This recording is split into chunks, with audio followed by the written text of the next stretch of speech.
皮蛋腌好直接吃，还是煮一下再吃呢？在我的家乡有一种特色美食，很多人都没有见过，也没有吃过。很多人说到皮蛋，想到的就是松花皮蛋，但是像这种晶莹剔透的黄金皮蛋，很多人都没有见过。这种黄金皮蛋属于小众地方性的美食，是安徽与河南交界一带的特色美食，选用新鲜鸡蛋腌制而成。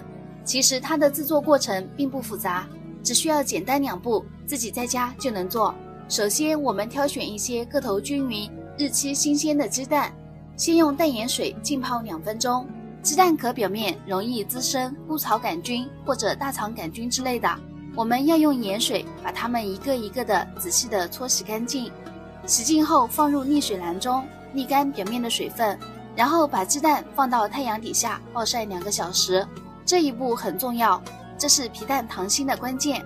趁这个时间，我们再来调配腌制皮蛋的粉浆。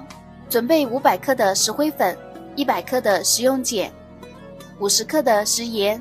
所有原材料的比例是10:2:1，这个比例很重要，大家要记清楚。我把文字打在左上方，大家可以截图保存。然后少量多次的加入清水，搅拌均匀。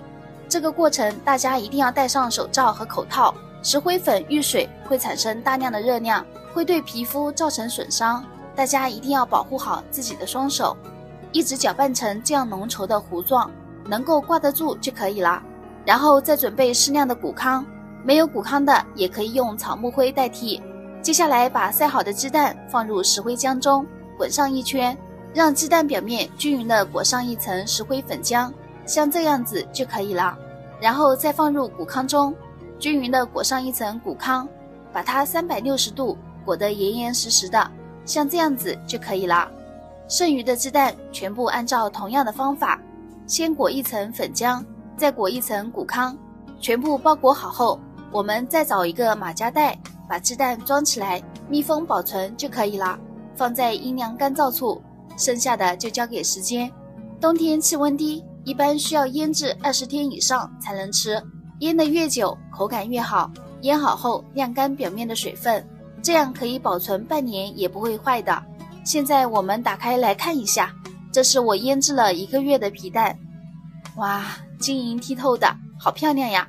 这里跟大家说一下，皮蛋腌好本身就是熟的，不用煮就可以直接吃。